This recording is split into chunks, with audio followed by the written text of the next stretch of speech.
देखो देखो, आज हम करने वाले हैं यूनिफॉर्म सर्कुलर मोशन। यूनिफॉर्म भी होता है नॉन यूनिफॉर्म भी होता है। और नॉन।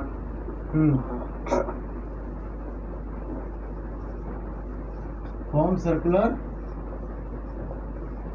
मोशन। अब ये यूनिफॉर्म सर्कुलर मोशन क्या होता है कि जैसे कोई बॉडी है, कोई पार्टिकल है, ठीक है, इसको क्या करें, एक पॉइंट से एक पॉइंट ले और उस ये जो पार्टिकल है उसको स्ट्रिंग से अटैच कर दें, है ना। स्ट्रिंग से अटैच कर रहे हैं और इसको थोड़ा मोशन दे दें, तो ऐसे रोटेट करेंगे ना सर्कुलर पाथ में, है ना। सर्कुलर पाथ में मूव करेगा और हम इसको इस तरीके से रोटेट करें, इस तरीके से घुमाएं ताकि इसका स्पीड जो है किसी भी पॉइंट पे ड्यूरिंग सर्कुलर मोशन ये v हो, यानी कांस्टेंट हो, ठीक है ना।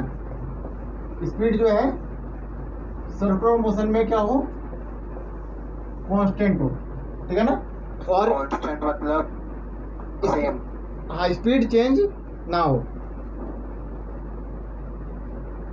ठीक है ना। और ये सर्कुलर पाथ में मूव करें, सर्कुलर पाथ में मूव करें विद कांस्टेंट स्पीड। तो ऐसे मोशन को हम क्या बोलते हैं, यूनिफॉर्म सर्कुलर मोशन। क्यों? क्योंकि जो पार्टिकल है वो सर्कुलर पाथ में मूव कर रहा है ना, और कांस्टेंट स्पीड से मूव कर रहा है, ठीक है। और कुछ इसका कुछ ना कुछ रेडियस होगा, वो मान लेते हैं रेडियस r, है ना। तो ऐसे मोशन को हम क्या बोलते हैं, यूनिफॉर्म सर्कुलर मोशन। तो इसका डेफिनेशन क्या बनेगा, when an object moving, when an object, इसमें सेंटर हमारा फ्रेम ऑफ रेफरेंस है ना, सेंटर, हाँ। तो when an object moving in a circular path, in a circular path with constant speed, with constant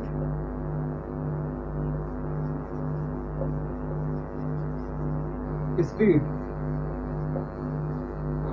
तो ऐसे मोशन को हम क्या बोलते हैं, uniform circular motion. The motion is known as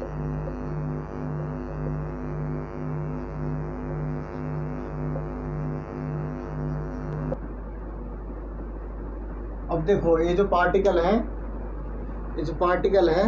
circular path में मूव कर रहा है ना। पार्टिकल जो है सर्कुलर पाथ में मूव कर रहा है, तो क्योंकि प्लेन में मूव कर रहा है ना।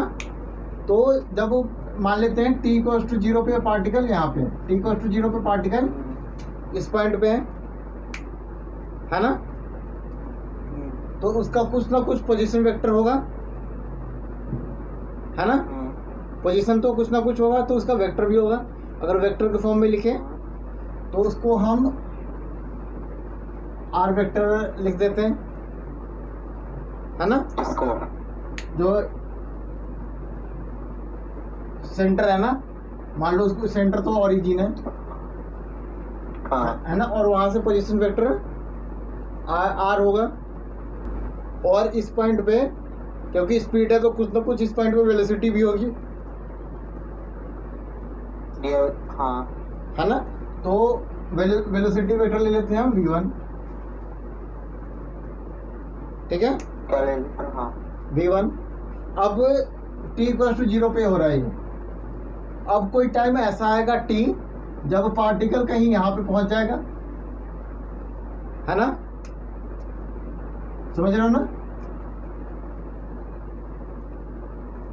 ठीक है, पार्टिकल कहीं यहाँ पे पहुंच जाएगा, तो अच्छा यहाँ पे एंटी क्लॉकवाइज करा रहा हूँ, नहीं क्लॉकवाइज, हाँ एंटी क्लॉकवाइज, है ना। तो पार्टिकल कहीं यहाँ पे पहुंच जाएगा, तो इसका ये यहाँ और यहाँ पे वेलोसिटी सेम होगा या डिफरेंट होगा? सेम होगा। सेम होगा, डिफरेंट होगा? नहीं नहीं नहीं, डिफरेंट होगा। मान लो ये v1 है, सेम होगा। हाँ, तो ये वेलोसिटी v और पोजीशन सेम होगा या डिफरेंट होगा? डिफरेंट होगा। डिफरेंट होगा। तो ये r मान लेते हैं, तो ये क्या होगा? r dash. ये इसकी पोजीशन की वजह से इनकी वेलोसिटी डिफरेंट है ना? क्या? ये इनकी पोजीशन की वजह से ही हाँ हाँ वेलोसिटी डिफरेंट है ना इनकी, क्योंकि हाँ। सेम होगा। क्योंकि इसका डायरेक्शन इधर है और इस वेलोसिटी का डायरेक्शन इधर है, तो डिफरेंट होगा ना? और मैग्नेटिक सेम है। हाँ, अब देखो, क्योंकि यूनिफॉर्म सर्कुलर मोशन ले रहे हैं ना, यूनिफॉर्म सर्कुलर मोशन कर रहे हैं, तो हाँ पोजीशन वेक्टर का जो मैग्नीट्यूड होगा वो क्या होगा? आर वेक्टर का मैग्नीट्यूड। अब क्योंकि सर्कुलर पाथ में मूव कर रहे हैं, तो जितना ये होगा उतना ही ये होगा, है ना? तो आर वेक्टर का magnitude equal to R dash vector का मैग्नीट्यूड, और वो किसके इक्वल होगा? जो इससे सर्कुलर पाथ का रेडियस होगा उसके इक्वल होगा, है ना? जो सर्कुलर पाथ का रेडियस होगा उसके इक्वल होगा, यानी आर के इक्वल होगा। और वेलोसिटी में v1 का मैग्नीट्यूड इक्वल टू v2 का मैग्नीट्यूड इक्वल टू v, यानी स्पीड के इक्वल होगा। इक्वल होगा। ठीक है। अब t इक्वल टू 0 पे है और टाइम किसी टाइम t पे है ना? ठीक है। अब क्या होगा यहाँ पे, क्योंकि अब कोई ना कोई एंगल रोटेट करेगा ये, है ना? मान लेते हैं डेल्टा थीटा, है ना? कुछ ना कुछ चेंजिंग तो एंगल होगा, है ना? डेल्टा थीटा ले लिया।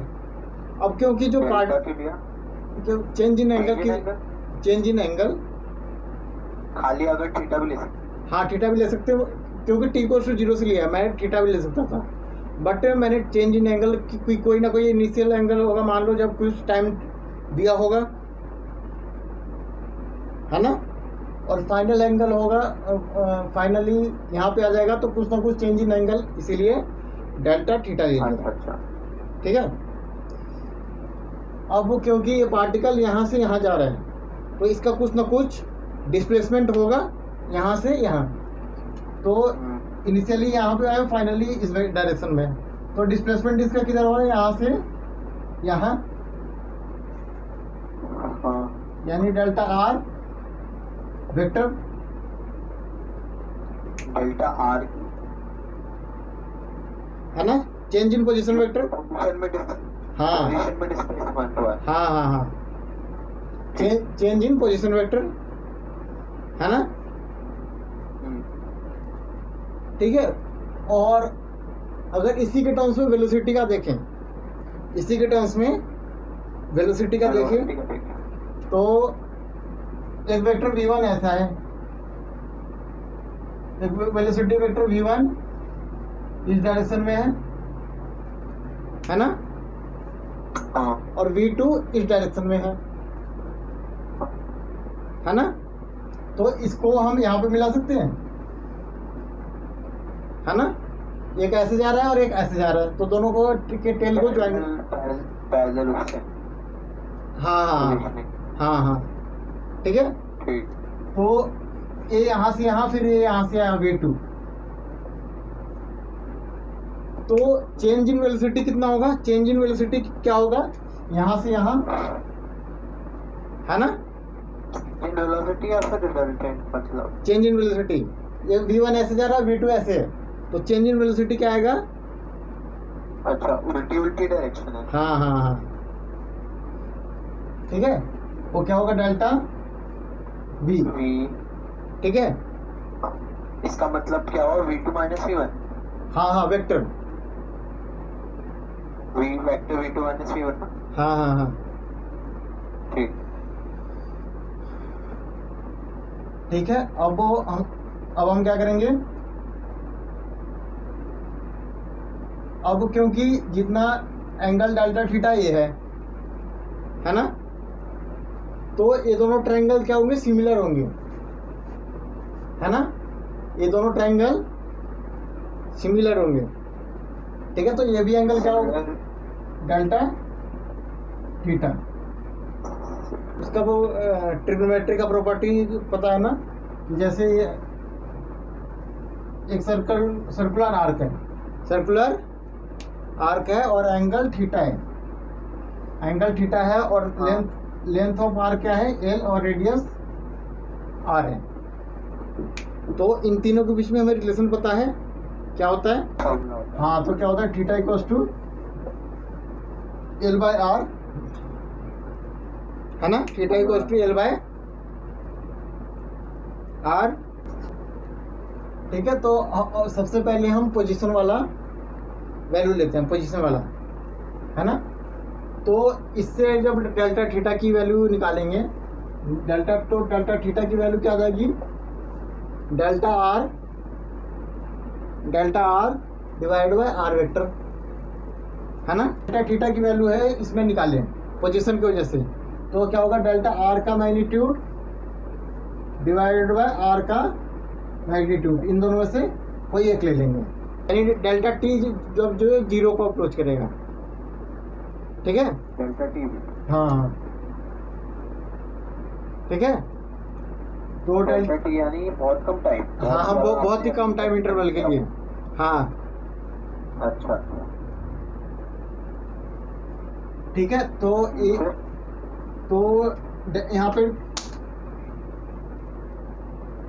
यहाँ पे डेल्टा थीटा की वैल्यू क्या हो जाएगी, डेल्टा आर वेक्टर का magnitude divide by delta magnitude of R क्या है, मैग्नीट्यूड ऑफ आर क्या है, यहाँ पे आर है, तो यहाँ पे आर लिख देंगे, ठीक है। अब हम वेलोसिटी का यूज करते हैं, वेलोसिटी का यूज करेंगे तो क्या आएगा, तो डेल्टा थीटा की वैल्यू क्या होगी, डेल्टा वी का magnitude divide by V one का, दोनों में से किसी एक को ले लेंगे, है ना, डेल्टा वी का magnitude divide by V one का मैग्नीट्यूड, डेल्टा वी का मैग्नीट्यूड, और यहाँ पे वी वन का मैग्नीट्यूड क्या है, वी स्पीड, है ना, वी वन का मैग्नीट्यूड क्या है, स्पीड, यानी हम यहाँ पे क्या करते हैं, वी फ्रॉम इक्वेशन 1 एंड, ठीक है, from equation 1 and from equation 2, ये क्या होगा, delta R over R is equal to delta V over V, है ना। तो हम यहाँ से क्या करेंगे, डेल्टा वी की वैल्यू निकाल लेंगे, है ना। तो ये वो क्या आ जाएगा हमारे पास, delta V is equal to V into delta R over R, है ना। अब हमें ये निकल गया, इसको बोल देते हैं इक्वेशन 3, ठीक है। अब हमें पता है कि एक्सेलरेशन जो है वो क्या होता है, एक्सेलरेशन क्या होता है, change in velocity divide by time, है ना। तो एक्सेलरेशन क्या होता है, एवरेज एक्सेलरेशन क्या होता है, change in velocity divide by change in time, है ना। और अब मैग्नीट्यूड ऑफ एक्सेलरेशन क्या होगा, magnitude of v upon magnitude of, हाँ, तो मैग्नीट्यूड ऑफ ए क्या होगा, magnitude of A equal to यही ले लेते हैं, तो magnitude of v divide by magnitude of t, है ना। हाँ, तो हम क्या करेंगे, इंस्टेंटेनियस निकालना है हमें, ये जो आपने नीचे फॉर्मूला लिखा है ये किस चीज़ का है, ये एवरेज है ना। तो हम क्या करेंगे, at delta T tends to zero, यानी जब टाइम जीरो को टेंड कर रहा है उसके लिए कर रहे हैं ना हम ये पूरा प्रॉब्लम सॉल्व, है ना। तो यानी limit delta T tending to zero, A की वैल्यू क्या होगी, limit delta T tends to 0, ठीक है, और ये क्या हो जाएगा delta V by delta T, है ना। फिर limit delta T tend to 0, A की वैल्यू क्या होगी इंस्टेंटेनियस एक्सेलरेशन, है ना। तो वो क्या हो जाएगा हमारा ए इज इक्वल्स टू, अब हम क्या करते हैं फंक्शन ऑफ टाइम। हाँ, अब हमें एक रिलेशन निकालना था, हमें delta V equals to V delta R over R निकाला था ना हमने, है ना। डेल्टा ये हमारा इक्वेशन 3 आया था ना, हम क्या करते हैं इसमें पुट कर देते हैं, है ना। तो ये क्या जाएगा हमारा लिमिट, ये तो फंक्शन ऑफ टाइम नहीं आया, मतलब तो फिर तभी कर सकते हैं। ठीक है, limit delta T tending to 0, V delta V की वैल्यू क्या है V delta R over R, यानी वी, ठीक है। तो एक्सेलरेशन की वैल्यू क्या हो जाएगी limit delta T tending to 0, V delta R over R delta T, है ना। ठीक है। अब जो जो यहाँ पे कांस्टेंट है ना, v कांस्टेंट है, r कांस्टेंट है, तो बाहर ले लेंगे उसको, है ना। v कांस्टेंट है, r कांस्टेंट है, तो बाहर ले लेंगे उसको, तो क्या हो जाएगा v over r limit delta t tends to 0 delta r over delta t, है ना। अब ये क्या है limit delta T tending to 0 delta R over, यानी डिस्प्लेसमेंट का मैग्नीट्यूड ओवर टाइम। तो ये क्या होगा हमारा मैग्नीट्यूड ऑफ वेलोसिटी, यानी मैग्नीट्यूड ऑफ वेलोसिटी क्या होता है स्पीड, है ना। तो ये हमारा क्या हो जाएगा स्पीड, खाली भी। हाँ, तो वो क्या होगा हमारा स्पीड। तो हम क्या करते हैं इस वाली वैल्यू को इस पूरे की जगह पे पुट कर देते हैं, इस पूरे, ठीक है। तो ये क्या हो जाएगा हमारा इस पूरे की जगह पे v आ जाएगा, यानी acceleration equals to v over r into V, यानी v स्क्वायर बाय r, है ना। तो ये क्या होगा, यानी जो ये एक्सेलरेशन आया वो क्या आया हमारे पास v स्क्वायर बाय r, ठीक है। और यही किसी भी पार्टिकल को सर्कुलर पाथ में मूव कराने के लिए रिस्पॉन्सिबल रहता है, ठीक है ना। यही एक्सेलरेशन जो है ना, किसी भी पार्टिकल को सर्कुलर पाथ में मूव कराने के लिए रिस्पॉन्सिबल रहता है। और किधर लगता है ये टुवर्ड्स द सेंटर, जब यूनिफॉर्म सर्कुलर मोशन होता है ना, तो एक्सेलरेशन किधर लगता है टुवर्ड्स दी सेंटर। और यही किसी भी पार्टिकल को सर्कुलर पाथ में मूव कराता है जो कि यूनिफॉर्म हो। तो इसीलिए ऐसे एक्सेलरेशन को हम क्या बोलते हैं सेंट्रीपिटल एक्सेलरेशन। इसलिए हम इसको क्या बोलते हैं